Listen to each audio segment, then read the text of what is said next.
Shalom bien-aimés dans le Seigneur, grande est notre joie de nous retrouver pour notre méditation au pied du grand roi. Nous sommes le samedi 14 décembre 2024, c'est notre dernière méditation de la semaine et nous vous saluons au nom de notre Seigneur et Sauveur Jésus-Christ. Pour notre méditation de ce jour, nous allons lire un texte dans le livre du prophète Jérémie. Jérémie chapitre 33, verset 14, nous allons lire dans la version Bible du Semeur. Voici ce que déclarent les Écritures.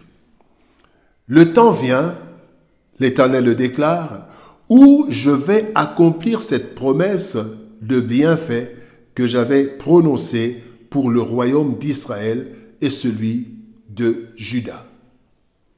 Le temps vient. Le temps vient, tel est le thème de notre méditation de ce samedi 14 décembre 2024. Bien-aimés dans le Seigneur, le temps, c'est la durée des choses, la succession des jours, mais aussi une période de la vie. Dieu est en dehors du temps, puisqu'il est éternel, sans commencement ni fin. Cependant, Dieu agit dans la vie des hommes dans le temps. La difficulté est que Dieu a ses projets et il agit conformément à sa souveraineté et selon son temps. Le texte de ce jour, bien-aimé, nous rassure que le temps de Dieu, quoique inconnu de nous, arrive toujours et en ce temps, tout ce qu'il a promis, il l'accomplit sans faille. Il en a été ainsi pour la venue du Christ, bien-aimé. Et il en sera de même pour toutes ses promesses. Pourquoi? Parce que la Bible dit dans Hébreux chapitre 10, verset 23, « Celui qui a fait la promesse est fidèle. » Alors, tirons quelques leçons de notre texte du jour. Première leçon, Dieu et le temps. Ecclésiaste chapitre 3, verset 11, la Bible dit, « Il fait toutes choses bonnes en son temps, même il a mis dans leur cœur la pensée de l'éternité, bien que l'homme ne puisse pas saisir l'œuvre que Dieu fait du commencement jusqu'à la fin. » On ne le saisit pas, parce qu'on ne maîtrise pas le temps de Dieu. Le temps est un facteur déterminant dans la vie de l'homme. Tout se fait dans le temps, comme le dit Ecclésiaste chapitre 3, verset 1er. Il y a un temps pour tout, un temps pour toutes choses sous les cieux. Et Ecclésiaste va plus loin en disant que tout dépend du temps. Ecclésiaste 3, verset 9 nous dit « Tout dépend pour eux du temps et des circonstances. » Rien ne se fait donc en dehors du temps que l'homme, malheureusement, ne peut ni maîtriser, ni changer. Pourtant, Dieu est en dehors du temps, car il n'a ni commencement, ni fin. Et c'est ainsi qu'il est le maître du temps et des circonstances. Il le maîtrise allant jusqu'à les changer. Selon Daniel chapitre 2, verset 21, la Bible dit « C'est lui, donc l'Éternel, qui change les temps et les circonstances. » Dans toutes ses actions en faveur de l'homme, Dieu utilise le temps, mais c'est son temps. Ecclésiaste 3, verset 11, comme nous l'avons lu, dit « Il fait toutes choses bonnes en son temps. » Et comme il le veut. Voilà pourquoi le demain de Dieu, ou son bientôt, peut paraître une éternité aux yeux des hommes, surtout de ceux qui attendent l'accomplissement d'une promesse heureuse, mais paraître très court pour ceux qui s'attendent au châtiment divin. Apocalypse 12, 12 nous dit « Le diable est descendu vers vous, animé d'une grande colère, sachant qu'il a peu de temps. Pourtant, depuis qu'il a été lancé, il a été descendu, il y a un temps interminable pour les hommes, mais pour lui, il sait qu'il a peu de temps. » Le temps de Dieu dépend principalement de sa souveraineté et de son plan. Deuxième point, fidélité infaillible. Dans 2 Timothée, chapitre 2, verset 13, la Bible dit « Si nous sommes infidèles, il demeure fidèle, car il ne peut se renier lui-même. » Bien-aimés, quel que soit le temps, la fidélité de Dieu est infaillible. Ce qu'il a décidé et promis s'accomplira certainement. Pourquoi? Parce que d'abord, il n'est pas un homme pour mentir ou changer d'avis, se repentir. 2, Avant de promettre, il connaît déjà l'accomplissement. 3, Dieu n'a pas d'égal. Et enfin, il maîtrise les temps et les circonstances. Alors voyons cette fidélité dans la venue de Jésus.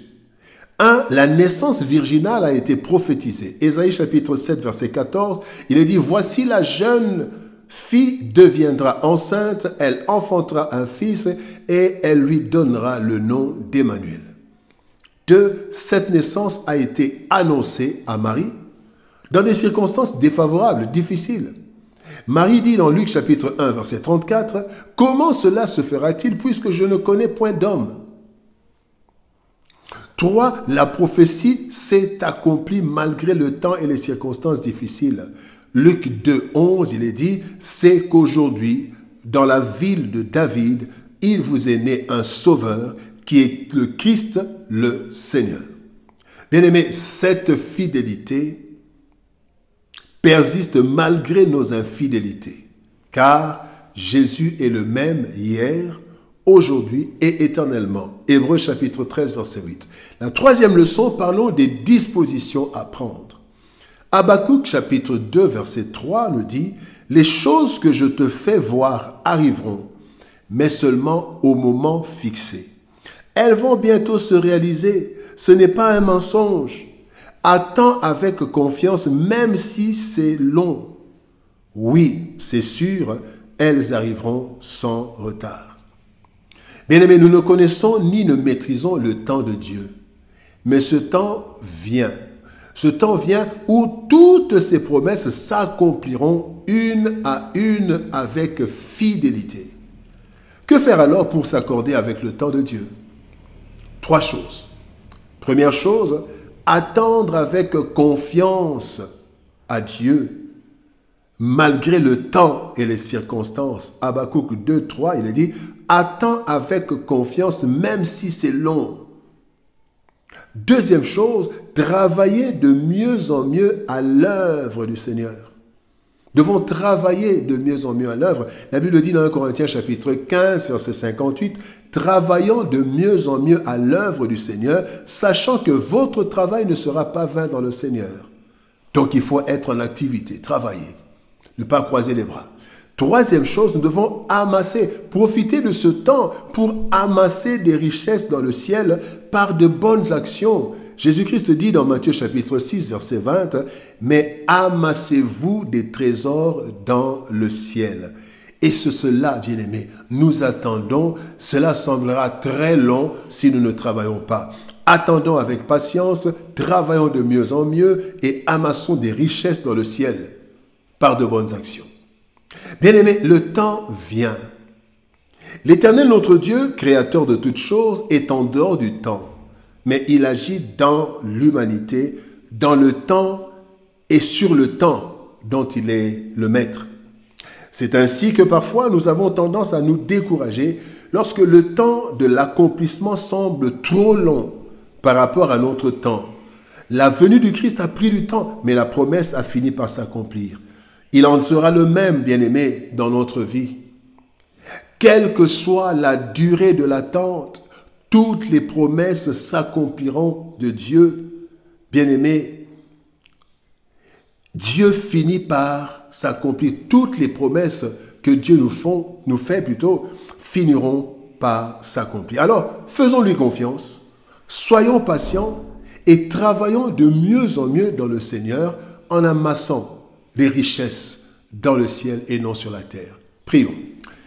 Éternel Père de gloire, Dieu Tout-Puissant, merci pour ton amour et ta bonté. Merci parce que, Seigneur de gloire, tu nous préviens. Le temps vient. Oui, Seigneur, ton temps finit par arriver. Parfois, il semble long, mais Seigneur de gloire, c'est ton temps et tu fais toutes choses bonnes en ton temps. Aide-nous, Seigneur. Aide-nous, Seigneur, par ta grâce, par le Saint-Esprit. Aide-nous à patienter, à être patient dans la confiance, attendre avec confiance. Aide-nous à travailler de mieux en mieux, Seigneur, et aide-nous à amasser des richesses dans le ciel pendant que nous attendons ton avènement, pendant que nous attendons aussi tes bénédictions. Bénis ta parole et bénis ton peuple. Au nom de Jésus-Christ, nous avons ainsi prié, Père. Amen. Bien-aimé dans le Seigneur, que Dieu nous bénisse. Shalom, au revoir, bon week-end. Et par la grâce de Dieu, nous nous retrouvons le lundi pour une nouvelle série de méditation au pied du grand roi. Shalom, au revoir, bon week-end et par la grâce de Dieu, à lundi.